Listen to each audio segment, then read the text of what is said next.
Good morning, everyone.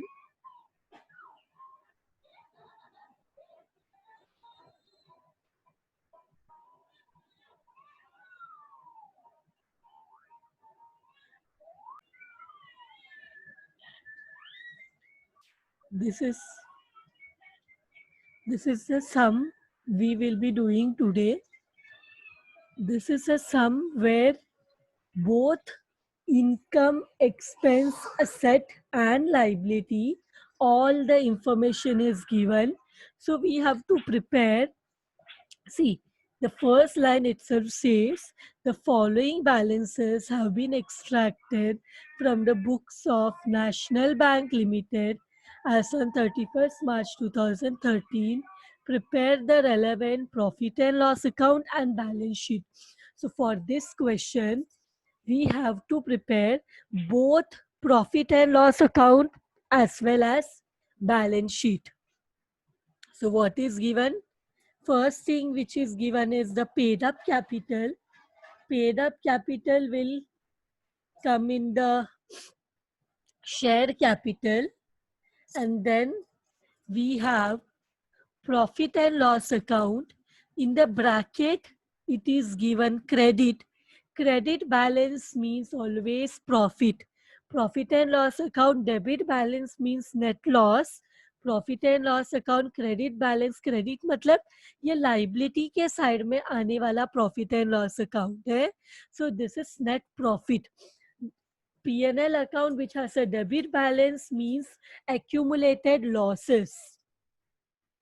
Third one, current account. Now, current account, bank allows the public to open current account in its bank. So, current account से bank को पैसे मिलता है अभी future में वो पैसे जब भी अकाउंट होल्डर पैसे डिमांड करेगा the money has to be paid. So, current account is deposit. किधर आता है? It comes under the head deposit. And then we have fixed deposit. Fixed deposit is also deposit. Saving bank deposit also comes under deposit deposit में क्या क्या आता है current account fix account saving bank account recurring account all will come under deposits. Then we have directors fees auditors fees all are expenses. Expenses means profit and loss account, and expenses may in the profit and loss account we have only two expenses. One is interest expended and the other one is operating expense. So director fees and audit fees दोनों interest तो है नहीं. These are operating expenses. So या तो interest expanded में आएगा या तो बचा हुआ सारा expenses will come under operating expense. So both will come under operating expense. Now furniture is a asset. So fixed set में आएगा ये fixed set asset है तो fixed set है fixed set में आ जाएगा fixed set के head में. Then we have interest and discount. Now interest and discount दोनों डिस्काउंट मतलब जो बिल्स को डिस्काउंट करके जो डिस्काउंट मिल रहा है एंड इंटरेस्ट है जो ओवरड्राफ्ट फैसिलिटी बैंक ने प्रोवाइड किया जो कैश क्रेडिट फैसिलिटी प्रोवाइड किया जो लोन्स लेंड किया उसके ऊपर जो भी इंटरेस्ट बैंक को मिलेगा मींस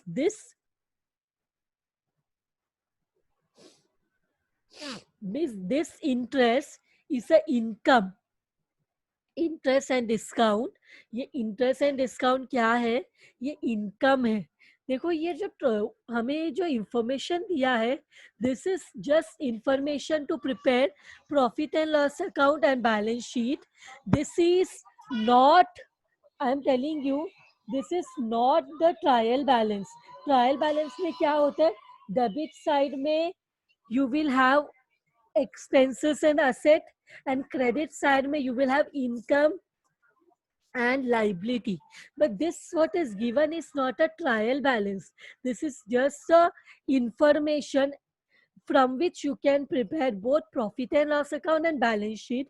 But ये प्रॉपर ट्रायल बैलेंस नहीं है. ये कैसे समझ में आता है प्रॉपर ट्रायल बैलेंस नहीं है? क्योंकि देखो ट्रायल बैलेंस है तो उसका टैली करके दिया होता, तो ये टैली करके भी नहीं दिया है. और इसके अलावा ये इंटरेस्ट एंड डिस्काउंट तो इनकम है, इनकम मतलब क्रेडिट साइड में होना चाहिए था. तो ये ट्रायल बैलेंस नहीं है, just information of assets, liability, income and expense है. So everything is together. They have not sorted, separated it. Stamp in hand. This is closing stock of stamps. तो ये अदर असेट में आएगा जो भी stamps है, स्टैम्प इन हैंड. क्योंकि यहाँ पे ऐसे कुछ भी ओपनिंग स्टॉक क्लोजिंग स्टॉक कुछ भी नहीं बोला है, तो हम मानेंगे ये स्टैम्प्स एट द एंड है, in hand at the year end. And then we have land and building.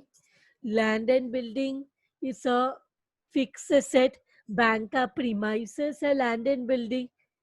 Next one, deposit with RBI, cash in hand, cash and balances with RBI. तो ये क्या है, ये डिपॉजिट किसके पास है, RBI के पास. Bank का पैसा है तो ये शेड्यूल नंबर 6 में आएगा, cash in hand and balance with RBI. Then we have cash credit and overdraft. ये क्या है, कैश क्रेडिट फैसिलिटी बैंक देती है अपने कस्टमर्स को, अपने अकाउंट होल्डर्स को. ओवरड्राफ्ट फैसिलिटी बैंक देती है अपने कस्टमर्स को, अपने क्लाइंट्स को, अपने अकाउंट होल्डर्स को, स्पेशली करंट अकाउंट होल्डर्स को. ये दोनों फैसिलिटी मिलता है. तो ये क्या है, this is cash credit, overdraft and bills discounted are termed as advances for the bank. तो कौन से शेड्यूल में आता है ये सब, एडवांसेस के शेड्यूल में आता है. Then we have contingency reserve. Contingency reserve reserves and surplus में आ जाएगा. Commission and brokerage is a income because bank acts as a agent, तो उनको कमीशन और ब्रोकरेज रिसीव होता है बैंक को. तो ये क्या है, इनकम है. इनकम भी दो ही है, एक है इंटरेस्ट अर्नड और दूसरा है अदर इनकम. तो कमीशन एंड ब्रोकरेज इंटरेस्ट तो है नहीं, तो ये कमीशन एंड ब्रोकरेज इनकम तो है लेकिन किधर आएगा, अदर इनकम में. And next one is investment reserve. Now investment reserve is a reserve kept when there is a revaluation, sale of investment. तब हमें अगर लॉस होगा तो हम ये रिजर्व को यूटिलाइज करेंगे.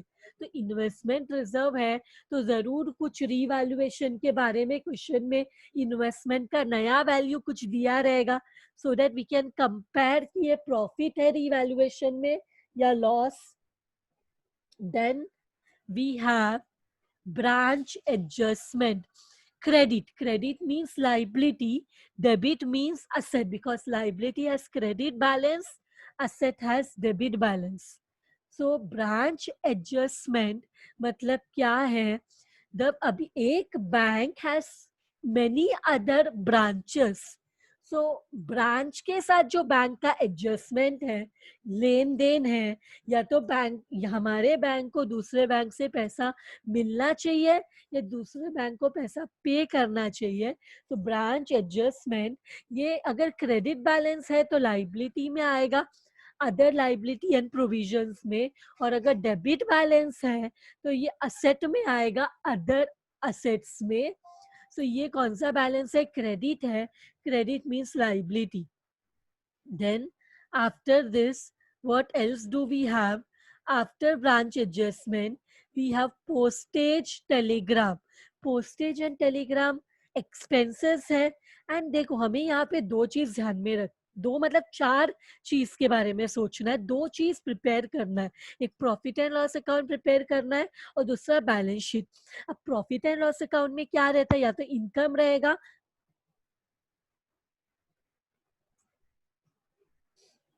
प्रॉफिट एंड लॉस अकाउंट में या तो इनकम रहेगा या तो एक्सपेंसेस रहेगा. इनकम दो टाइप का, एक तो इंटरेस्ट अर्नड और दूसरा अदर इनकम.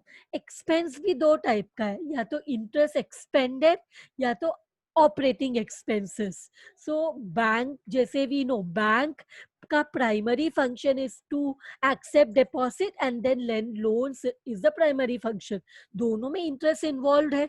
जब बैंक को पैसा मिलता है पब्लिक से तभी भी एक्सचेंज में बैंक इंटरेस्ट पे करती है, और जब भी बैंक को लोन बैंक देती है किसी को तब इंटरेस्ट कलेक्ट करती है. So interest is both income as well as a important expense to the bank. So interest is very important in banking. It may be a income or it may be a expense. So here, and expenses other than interest will come as operating expenses, and income other than interest will come as other income. तो इतना ध्यान में रखना है. और liability जो है वो हमने लास्ट लेक्चर में भी डिस्कस किया.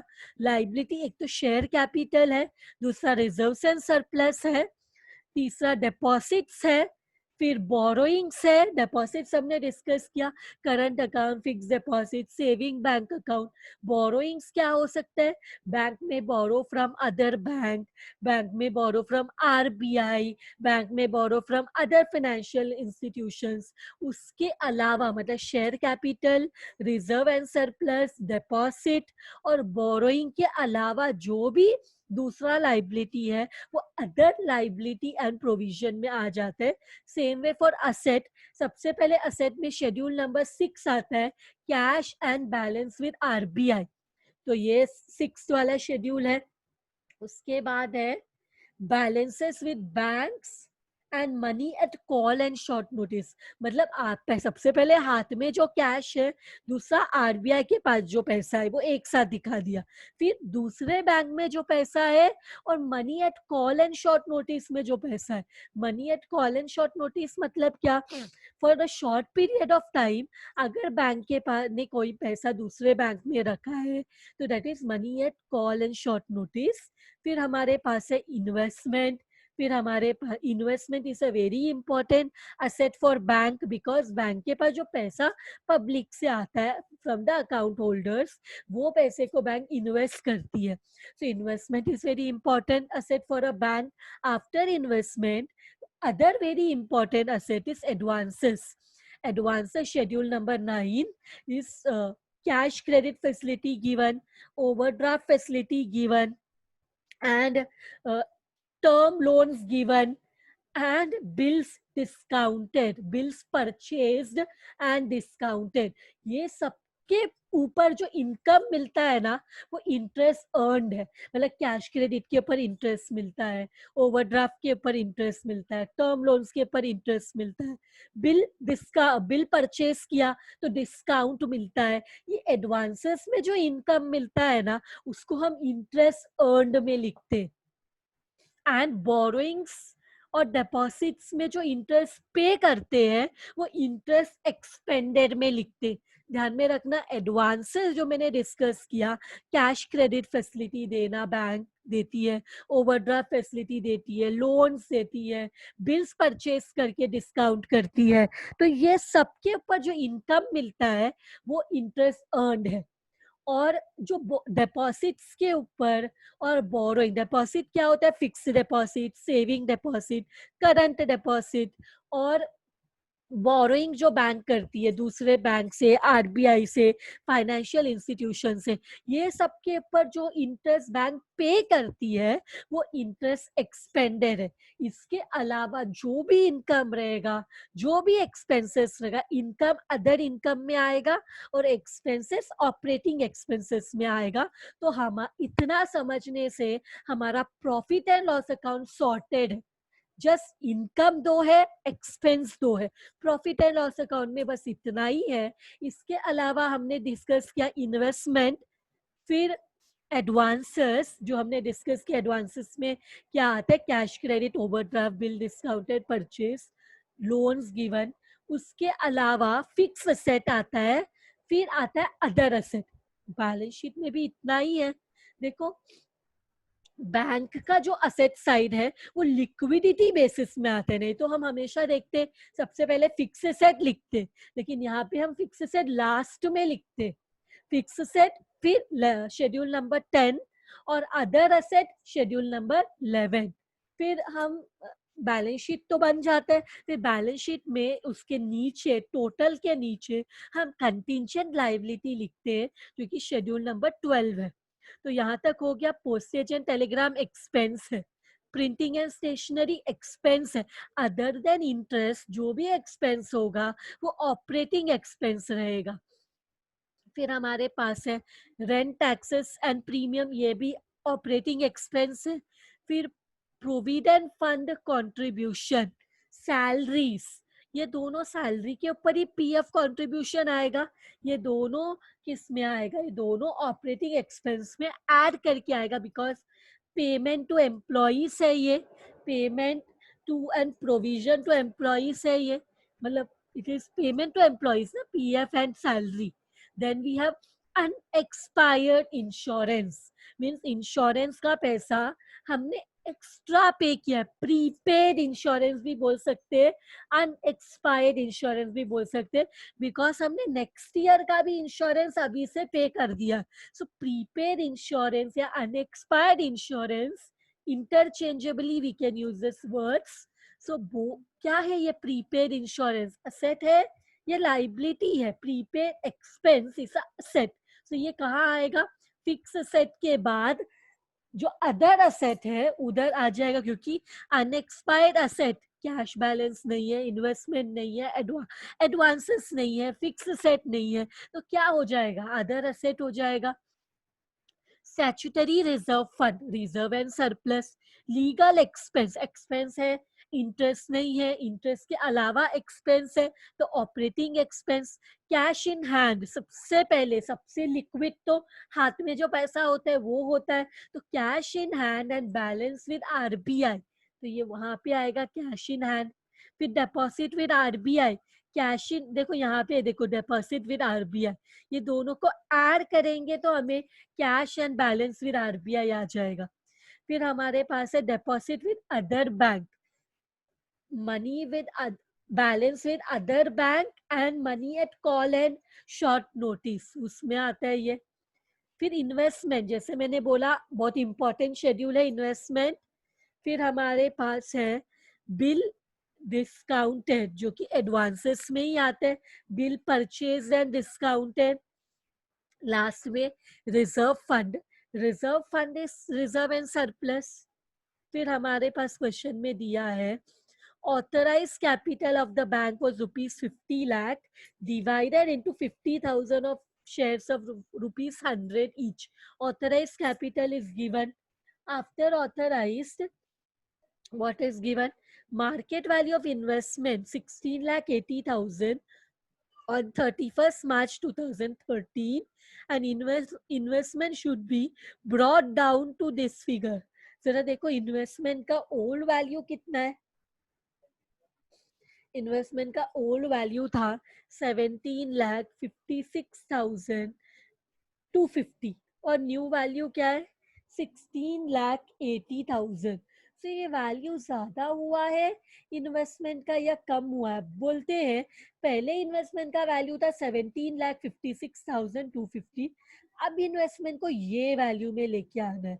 कौन से वैल्यू में? 16,80,000 में। सो वैल्यू कम हो रहा है, you all can see. 17 lakh से 16,80,000 इज लेसर वैल्यू। सो ये कितने का लॉस हुआ? 76,250। कैसे मिला? 17,56,250 minus 16,80,000 करो, you will get 76,250। और हमने साइड में कितना पैसा रखा था? इन्वेस्टमेंट का वैल्यू रीवैल्यूएशन में कम होगा तो 70,000 का प्रोविजन पहले से है, ये हम यूज कर सकते, लेकिन लॉस तो 76,250 का हुआ है, तो 70,000 को एडजस्ट करके 6,250 का यहाँ पे लॉस हो जाएगा। मतलब क्या? ये जो इन्वेस्टमेंट रिजर्व है ये हम क्यों मेंटेन करते हैं? कभी भी इन्वेस्टमेंट का वैल्यू फ्लक्चुएट हो गया तो अगर प्रॉफिट हुआ तो इसमें ऐड करेंगे, अगर इन्वेस्टमेंट का वैल्यू कम हो गया तो ये इन्वेस्टमेंट रिजर्व को हम यूज करेंगे। तो यहाँ पे इन्वेस्टमेंट को जब हमने रीवैल्यू किया तो वैल्यू कम हो रहा है, तो ये इन्वेस्टमेंट रिजर्व 70,000 जो है इसको यूज करेंगे, तो 76,250 का लॉस है, बस 70,000 तो रिकवर हो गया, हमने पहले से इतना पैसा साइड में रखा था, तो बाकी का will be shown as loss, it will come in other income. तुम बोलोगे लॉस है फिर भी इनकम, क्योंकि हम जब अदर इनकम हमने शेड्यूल डिस्कस किया था, तो profit on revaluation of fix asset minus loss on revaluation of fix asset, profit on sale of fix asset, loss on sale of fix asset, मतलब प्रॉफिट और loss को हम एक साथ एडजस्ट करते हैं। अगर लॉस है तो ब्रैकेट में लिखते, प्रॉफिट है तो विदाउट ब्रैकेट लिखते, तो मतलब ये एक ही शेड्यूल में एडजस्ट हो जाता है। तो इसके बाद we have next C point, create provision for taxation, ₹2,20,000 taxation का अमाउंट डायरेक्टली दिया है, फिर transfer 25% of net profit to statutory reserve, ये तो हमें हर क्वेश्चन में करना ही है, स्टैट्यूटरी रिजर्व में ट्रांसफर करना, हर क्वेश्चन में जितना भी प्रॉफिट होगा, करंट ईयर प्रॉफिट होगा, उसका 25% will go to what will go to statutory reserve. Then depreciation for the year क्या है, depreciation to be provided on land and building 16,000 and furniture and fitting ₹7,000. So depreciation charge करेंगे, depreciation का दो effect होते हैं, एक तो asset में से माइनस करेंगे और दूसरा प्रॉफिट एंड लॉस अकाउंट में दिखाते हैं। अब प्रॉफिट एंड लॉस अकाउंट में दो ही एक्सपेंसेस के लिए, एक तो इंटरेस्ट एक्सपेंडेड और दूसरा ऑपरेटिंग एक्सपेंस, तो ये इंटरेस्ट तो नहीं है डेप्रीसिएशन, तो अदर देन इंटरेस्ट सारे एक्सपेंसेस हम ऑपरेटिंग एक्सपेंसेस में दिखाते हैं under profit and loss account, सब एक्सपेंसेस को, तो ये भी हो गया। Now what we will do, we will start solving the question for our convenience, ताकि हमारा टाइम जल्दी से ज़्यादा टाइम ना जाए, मैंने फॉर्मेट बना के रखा है, दोनों बैलेंस शीट का भी और पीएनएल अकाउंट का भी। अब हम क्या करेंगे, अब हम directly we will start with the schedules, और शेड्यूल्स में जो भी अमाउंट आएगा उसका टोटल हम फॉर्मेट में लिखेंगे। नॉर्मली व्हेन जब मैं बोर्ड में भी सॉल्व करती हूँ तो मेरे सारे शेड्यूल्स बना लेती हूँ, और उसके बाद नॉर्मली मैं आपको जो बैलेंस शीट है वो आपको खुद में से होमवर्क दे देती हूँ, पर यहाँ पे हम वो भी सॉल्व कर लेंगे। तो यहाँ पे ध्यान में रखो, शेड्यूल नंबर 1, सबसे पहला शेड्यूल किसका होता है, सब हमारे पास total we have how many schedule, 16 schedule, इसमें पहला वाला शेड्यूल है शेड्यूल नंबर 1 कैपिटल। तो शेड्यूल नंबर 1 कैपिटल में हम क्या लिखेंगे, शेड्यूल नंबर 1 कैपिटल में क्योंकि हम लिखेंगे, क्या दिया है हमें, ऑथराइज्ड शेयर कैपिटल क्वेश्चन में दिया हुआ है, if I am not mistaking it is how much, 50 lakhs, पहला point, authorised capital of the bank ₹50 lakhs divided into 50,000 shares of 100 each, तो ऑथराइज्ड कैपिटल कितना है, 50,000 शेयर्स ऑफ ₹100 ईच, कितना zero कम करना पड़ेगा, 50 lakhs है तो 50 lakhs में 3 जीरो कम करना है, तो 50 lakhs मतलब कितना रहता है, 50 lakhs मतलब दिस इज 50 lakhs, पर हम 3 जीरो कम करते, ओमिट करते 3 जीरो, तो दिस विल बिकम 5,000, लेकिन इसको तो हमें कंसिडर ही नहीं करना है टोटल में, because authorised capital is not the real capital, it is just the limit कि कंपनी पूरे लाइफ टाइम में इतने शेयर्स इशू कर सकती है। तो हमें क्वेश्चन में इशूड या सब्सक्राइब्ड शेयर कैपिटल दिया रहेगा, सब्सक्राइब्ड शेयर या सब्सक्राइब्ड कैपिटल कितना है, उसके लिए we have to go to the question. सबसे पहला लाइन देखो जो दिया है, paid up capital, subscribed capital ऐसा नहीं यूज किया है, इसको क्या वर्ड में बोला है, paid up capital, this is 20 lakhs।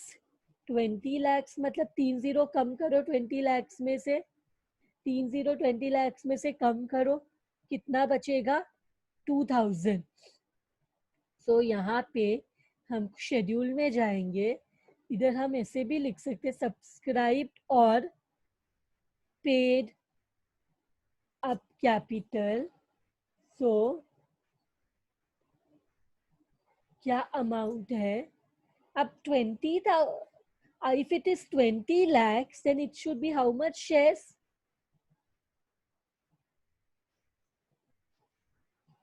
20 lakhs मतलब it should be 20,000 shares of ₹100 each, क्योंकि एक शेयर 100 रुपए का है, तो 20 lakhs को डिवाइड बाय 100 करेंगे तो हमें पता चल जाएगा कि ये कितना है, 2000 है।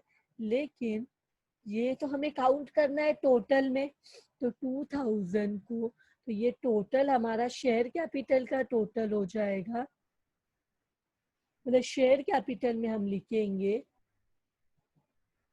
2000। फिर हमारा आ जाता है schedule number 2। Schedule number 2 is reserve and surplus. Schedule 2 is what, reserves.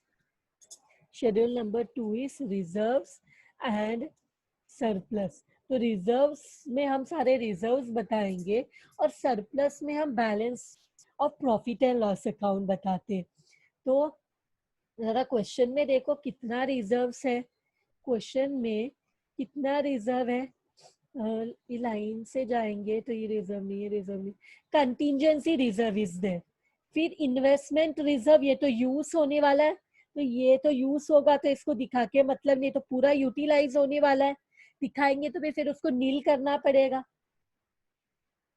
फिर हमारे पास क्या है, कौन सा रिजर्व है, ये प्रोविडेंट फंड कंट्रीब्यूशन, ये तो एक्सपेंसेस है। फिर स्टैच्यूटरी रिजर्व हमारे पास क्या है, कंटिजेंसी रिजर्व है, स्टैच्यूटरी रिजर्व फंड है और हमारे पास रिजर्व फंड है। रिजर्व फंड और स्टैच्यूटरी रिजर्व फंड एक ही होता है, ध्यान में रखना, रिजर्व फंड और स्टैच्यूटरी रिजर्व फंड एक ही चीज होता है। यहाँ पे लोग ने अलग से दिखाया है, ये 1,30,000 और ये 4 लाख, 3 0 कम किया तो इसमें से 3 कम किया तो 130 बचते हैं, इसमें से 3 कम किया तो 400, तो दोनों को ऐड करो, 400 और 130, 400 और 130 को ऐड करते तो हमें मिलता है 530। तो यहाँ पे रिजर्व्स एंड सरप्लस में हम लिख सकते हैं statutory reserve fund. Statutory reserve fund कितना अमाउंट है, स्टैच्यूटरी रिजर्व फंड इज, तो इनर कॉलम में दिखा सकते हैं कितना है, 530, 3 0 ओमिट कर दिया, ब्रैकेट में दिखाना है तो हम ऐसे दिखा सकते हैं 400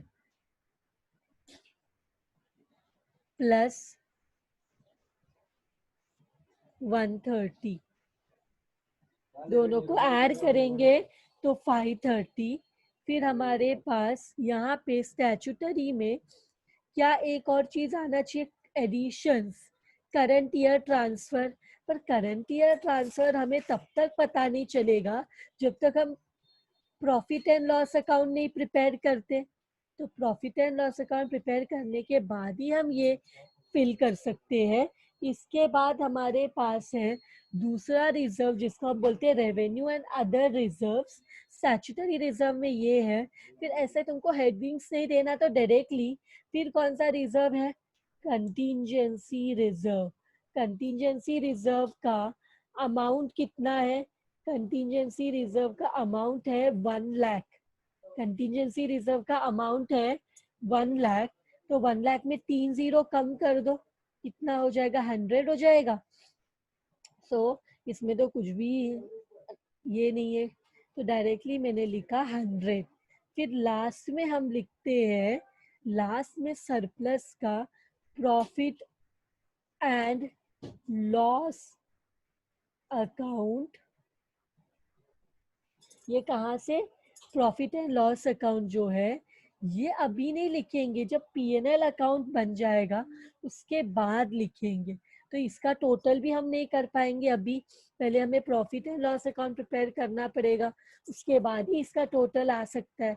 तो इसके बाद नेक्स्ट हमारा जो नोट होता है, सॉरी हमारा शेड्यूल होता है, उसको बोलेंगे शेड्यूल 3। शेड्यूल 3 क्या है, शेड्यूल 3 इज डिपॉजिट्स, ध्यान में रखो, schedule number 1 capital, schedule number 2 reserves and surplus, schedule number 3 deposits. तो डिपॉजिट्स क्या है क्वेश्चन में देखो कि कुछ fix deposit, current deposit, saving deposit है क्या क्वेश्चन में। हाँ ध्यान से, एक के नीचे एक है तीनों। तो क्या क्या है हमारे पास,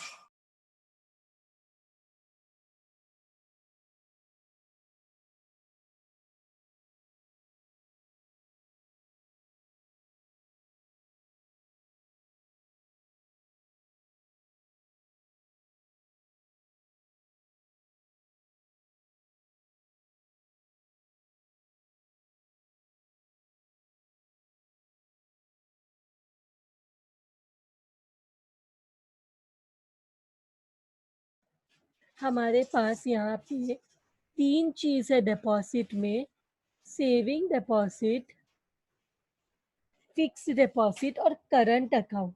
तो ये तीनों हमें लिखना है। तो let us write all the three. Deposits में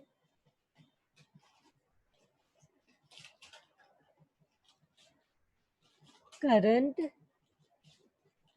account, fixed deposit and saving account deposit. तो इसका अमाउंट अभी हमें चाहिए, इसका अमाउंट हमें 3 जीरो कैंसिल करके चाहिए। तो सबसे पहले what is the current account, it is 68,25,208। तो हम ये 3 जीरो तो माइनस करते हैं, तो इन तीनों को ओमिट करके कितना अमाउंट बचता है, 6825।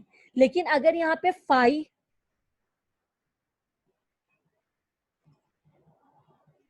ये देखो ध्यान से देखो, 6825, 68,25,208, हमें 3 जीरो माइनस करना है, 3 डिजिट माइनस करना है।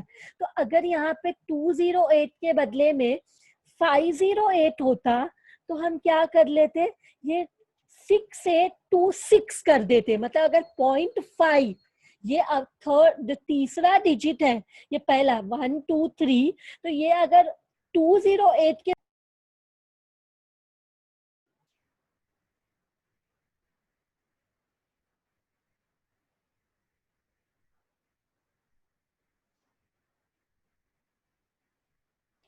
सो पे अटेंशन हियर। उसके बाद फिक्स्ड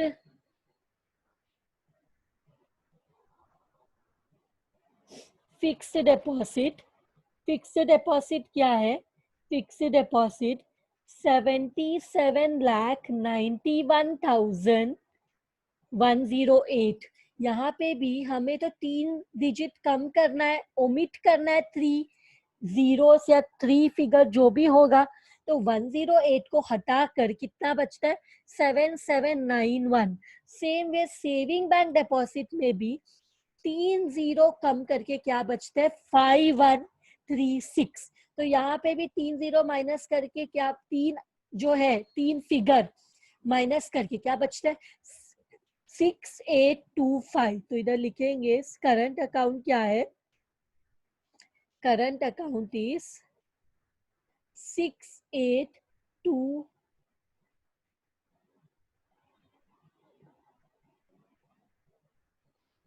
1 minute,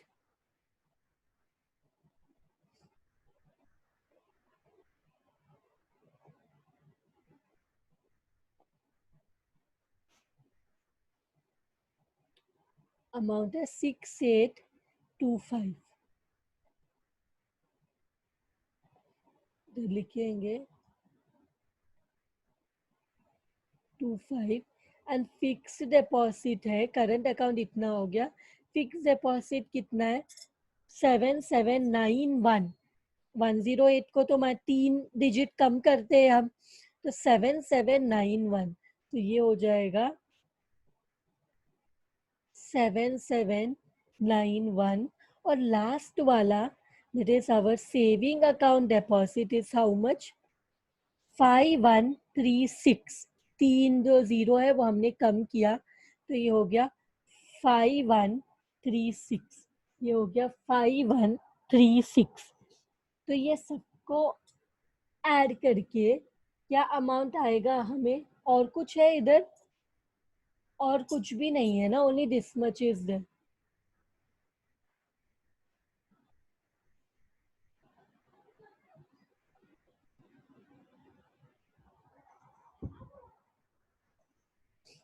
इसको ऐड करो,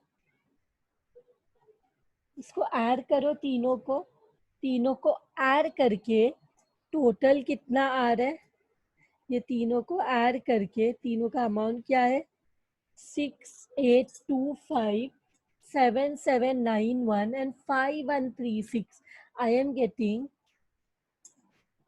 19752. I am getting 19752. I hope you also are getting the same amount. Next we have number schedule 3 हो गया डिपॉजिट, तो शेड्यूल 4 है बोरोइंग्स। पर मेरे ख्याल से हमने पूरा क्वेश्चन डिस्कस किया, हमें कोई बोरोइंग्स मिला ही नहीं। हमने पूरा क्वेश्चन देखा, हमने बैंक ने आरबीआई से बोरो किया है क्या, या कोई दूसरे बैंक से बोरो किया, is there any borrowings, borrowings borrowings borrowings borrowings borrowings, we discuss the whole question, borrowings है ही नहीं, किससे भी बोरो नहीं किया। बोरो किससे कर सकते, दूसरे बैंक से, आरबीआई से, किससे भी बोरो नहीं किया, तो ये बोरोइंग्स हो जाएगा नील। नहीं लिखेंगे तो भी चलेगा, नील। अब इसके बाद बोरोइंग्स के बाद हमारे पास है शेड्यूल 5, शेड्यूल 5 जिसको बोलते हम अदर लाइबिलिटीज एंड प्रोविजन।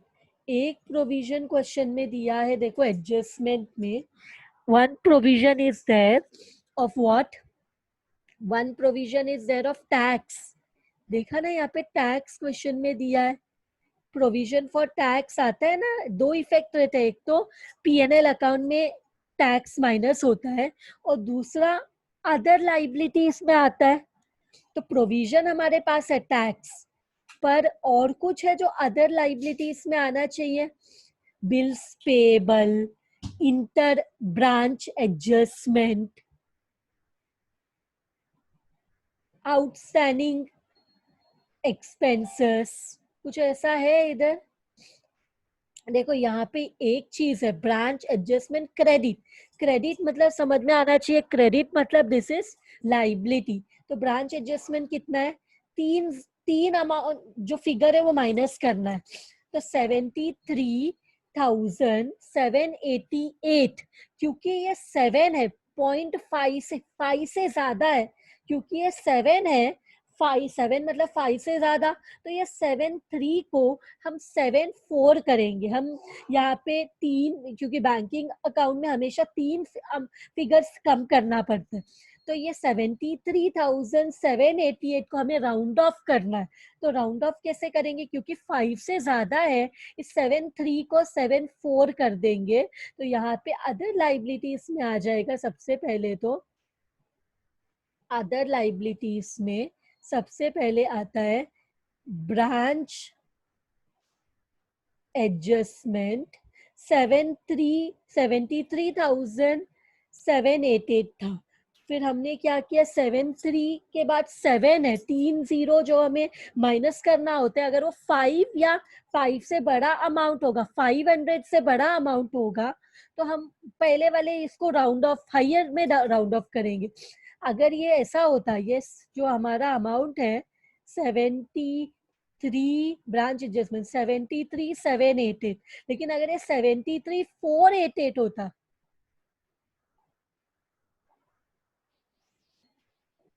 अगर ये 73,488 होता तो हम क्या कर लेते, इसको 73 रखते, क्योंकि 500 से बड़ा अगर अमाउंट है तो राउंड ऑफ करेंगे हायर साइड में, 73 हो जाएगा 74।